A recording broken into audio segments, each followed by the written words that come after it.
Olá, sejam todos sempre muito bem-vindos. Vamos seguir falando aí da lógica, entender aí como que Zenão, que deu início a toda essa discussão, que levantou todas essas ideias de que deveríamos ter uma pauta universal, que deveria servir de base para todos os conteúdos, que poderiam ser usados em todos os pontos do mundo, que fosse de entendimento comum, mas que ele também falou que pode ter essa lógica que ela é informal, que ela vai trazer como ponto forte a argumentação, inclusive eu posso lançar mão dessa manipulação do meu interlocutor, porque eu estou argumentando, então parte do pressuposto de que tudo é válido. Então chega o momento de nós tratarmos a respeito da lógica aristotélica. Então é nesse momento que a lógica ela ganha todo esse conhecimento dentro da matemática, tal como nós conhecemos. Então Aristóteles ele dá seguimento a essas ideias que o Zenão ele já havia iniciado, e nós também podemos chamar de analítica ou lógica aristotélica. Não tem problema, podem ficar à vontade. E o Aristóteles ele vai trazer 3 princípios para a gente começar a entender como que foi todo essa busca dele no campo da lógica, para que as coisas começassem a ser usadas do modo como nós entendemos hoje. E esses princípios eles decorrem da metafísica, a metafísica que nós já conversamos, nós já estudamos, e os princípios são 3. Então eu vou ter o princípio da identidade, o princípio da não contradição e o princípio do terceiro excluído. Como que vai funcionar? O primeiro princípio, o princípio da identidade, ele vem e fala que cada coisa tem a sua própria essência. Ou seja, é o que faz com que cada um seja o que é. Então é aquilo que nos identifica, aquilo que faz com que nós sejamos nós. Com que a gente consiga identificar cada objeto como sendo aquele determinado objeto. Eu olho esse objeto, eu consigo identificá-lo como sendo um relógio. Eu não vou falar que, isso é um moletom. Não. Eu olho, eu sei que isso é um relógio, não tem como ser outra coisa. Que já nos leva ao princípio da não contradição. E o princípio da não contradição nos fala que uma coisa não pode ser outra coisa ao mesmo tempo. Ou seja, nos lembra da questão do ser é e o não ser não é, do Parmênides. Ou seja, não tem como isso aqui ser um relógio e ser um moletom ao mesmo tempo. Não tem nenhum pressuposto lógico. Ou é um relógio ou é um moletom. Não tem como ser duas coisas ao mesmo tempo. E o princípio do terceiro excluído. O princípio do terceiro excluído vai nos mostrar que não existe uma terceira possibilidade, ou seja, uma coisa é isso ou aquilo. Eu não vou ter uma terceira opção. Então eu sempre vou lidar com duas frentes. Ou vai ser uma coisa ou vai ser outra. Eu não vou ter uma terceira possibilidade. Então o Aristóteles ele trabalha muito em cima dessa questão que tanto Zenão quanto Parmênides trabalharam ali no início de discussão do que seria essa lógica. E qual que é esse objeto de estudo dentro da analítica ou da lógica aristotélica? O Aristóteles ele não considera a lógica como uma ciência.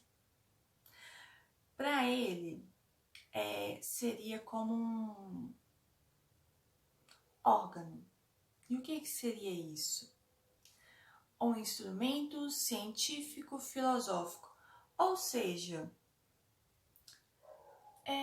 juízos de pensamento. Então, eu vou ter proposições que vão me demandar esses juízos de pensamento, que por sua vez vão me dar essa capacidade de distinguir as coisas. Então, eu vou ter dentro desse objeto de estudo esses juízos de pensamento, que vão ser exatamente essa capacidade que eu vou ter de distinguir e avaliar. Então, lá dentro dos princípios, então, da identidade, da não contradição e do terceiro excluído. E esses juízos de pensamento, eles vão ser expressados pelo ser. Ou, como Aristóteles ele coloca para nós, ele denomina isso de cópula. Ou seja, ou eu vou demonstrar, ou eu vou negar que aquele sujeito ele pertence àquele grupo, àquela situação. O sujeito pertence àquele predicado. Ou seja, eu identifico algo, eu denomino e eu entendo que ele faz parte de uma determinada categoria, de um determinado grupo, de uma determinada espécie. Então, é como se eu fosse encaixando em categorias, em subgrupos. Então, eu vou demonstrando que cada coisa, ela pertence a uma determinada categoria, ela está associada a um espaço, a uma classe, a um gênero. Então não tem nada solto, as coisas elas estão todas interligadas. Basta que eu, diante do meu juízo de pensamento, eu consiga fazer essa distinção, essa análise e entender do que se trata. Então, primeiro eu preciso entender o que é aquilo. Porque se eu não entender, eu vou classificar aquilo ali como, né? Se eu não entendi nem o juízo de pensamento, como que eu vou tratar da cópula depois? Não tem como. Então, primeiro passo, juízo de pensamento. Só depois a cópula. Então, primeiro eu tenho que entender o que é aquilo. Aí, uma vez que eu entendi, aí eu posso demonstrar e encaminhar para onde que vai cada coisa, o que pertence ao que. Antes disso, não. Então, o juízo de pensamento é eu conseguir identificar, eu perceber o que aquilo é, eu avaliar, eu saber do que se trata. É como se eu estivesse conhecendo. Aí eu posso julgar, eu posso afirmar, eu posso negar. Fazer um julgamento mesmo. O juízo de pensamento, eu vou julgar aquilo. Então, eu vou pegar aquela situação, aquele objeto, e eu vou analisar ela de uma maneira geral, para que eu possa entender e compreender de fato o que é aquilo que eu estou lidando. E uma vez que eu já tenho toda aquela compreensão, todo aquele entendimento, aí eu passo para o segundo passo, a cópula. Aí eu vou fazer essa associação. Aí eu vou associar um sujeito com o predicado. Então, eu sei o que pertence ao que. Então, é como se eu fosse fazendo essas associações. Esse objeto pertence a esse grupo, esse pertence a esse subgrupo, essa classe, esse gênero. Enfim, então, primeiro eu preciso entender para depois classificar e separar bonitinho. É como se fosse o diagrama de Venn. Como que funciona esse diagrama de Venn? São aqueles círculos no qual eu tenho um círculo maior, que eu tenho algo generalizado, e eu tenho um subgrupo, um círculo menor, que pode ou não estar inserido nesse círculo maior. Então, eu tenho um círculo maior. Meninas de 14 anos. Tem um círculo grande. E tem um outro círculo grande. Meninas de 10 anos. Dentro do círculo grande de meninas de 14 anos, eu consigo incluir pequenas dançarinas. Mas meninas de 10 anos eu não consigo incluir pequenas dançarinas, então ele fica ali ao lado. Então eu não consigo fazer essa inclusão para meninas de 10 anos como pequenas dançarinas. Por quê? Só são pequenas dançarinas as meninas de 14 anos. Então eu preciso fazer essa associação. Quem são as pequenas dançarinas? As pequenas dançarinas são só as meninas a partir de 14 anos. As meninas ou os meninos, né? Porque tem nada disso, né? Meninos também dançam. Dançam bem. E dentro dessa lógica aristotélica surge o que nós, aí na filosofia a gente fala bastante, que são os silogismos. E aí silogismos já é algo mais comum pra gente, o diagrama de Venn, isso a gente deixa lá mais da matemática. Mas o silogismo já é algo mais comum, são os que nós chamamos de silogismo dedutivo. Então nós vamos ter sempre as famosas 3 premissas. Então eu vou ter a primeira premissa: todo homem é mortal. Segunda premissa: Sócrates é homem.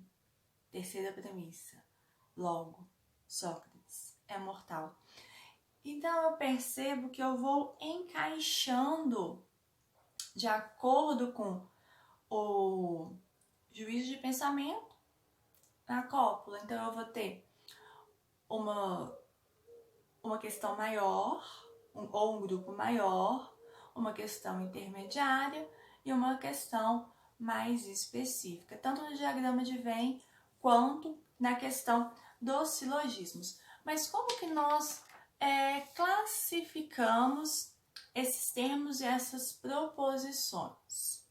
Bom, nós vamos trabalhar com o que nós chamamos de categorias da metafísica, ou seja, nós vamos misturar agora a questão de português.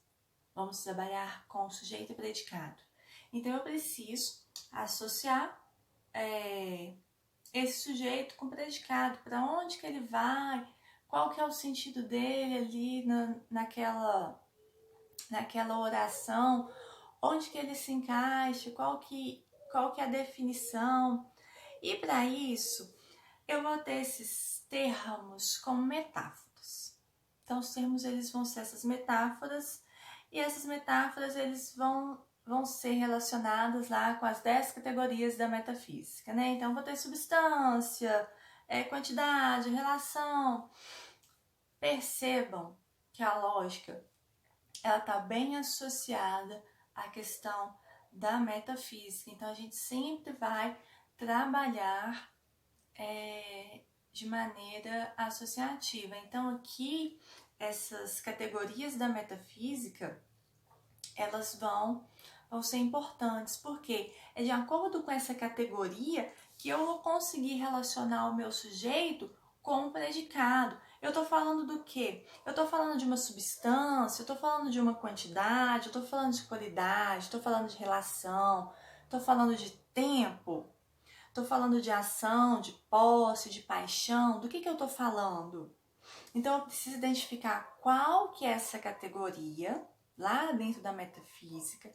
Aí uma vez que eu identifiquei essa categoria, aí fica mais fácil, mais simples, mais fácil não, mais simples, né?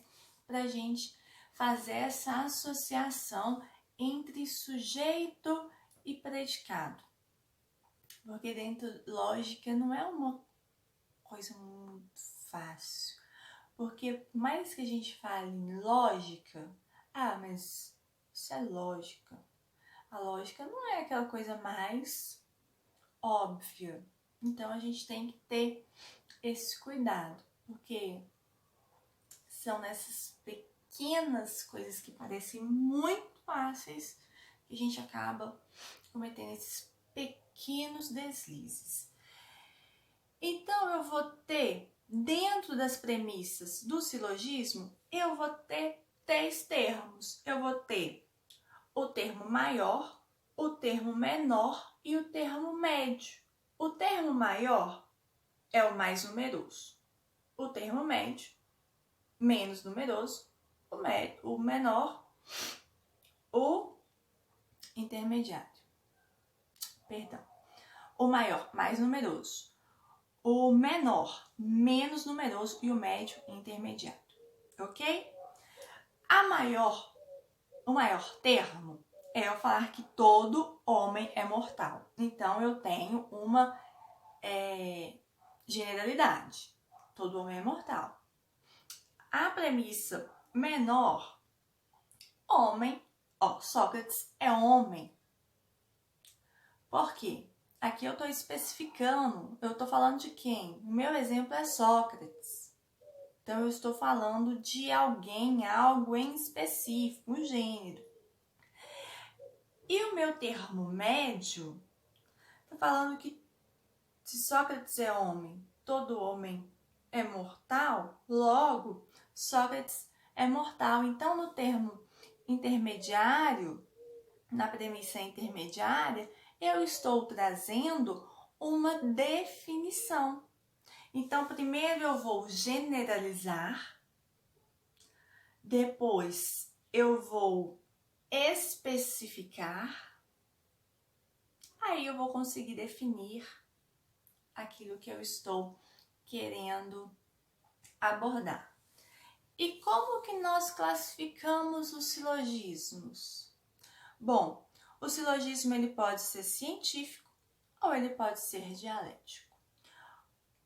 O silogismo científico ele é irrefutável. Então, sempre que a gente aborda uma premissa científica, a gente já trabalha com esse pressuposto de que é algo irrefutável, necessariamente verdadeiro. Então, aqui a gente está falando de ciência e filosofia. É aquilo que busca a verdade acima de todas as coisas. O silogismo dialético, então aqui eu já estou mais voltado para a retórica, eu posso conduzir de acordo com falácias, então eu posso afirmar através de falácias. O que são essas falácias? São afirmações não tão verdadeiras assim. E como que funciona esse silogismo dedutivo? Eu posso ter argumentos contraditórios, argumentos contrários, eu posso trabalhar com premissas hipotéticas, então não é nada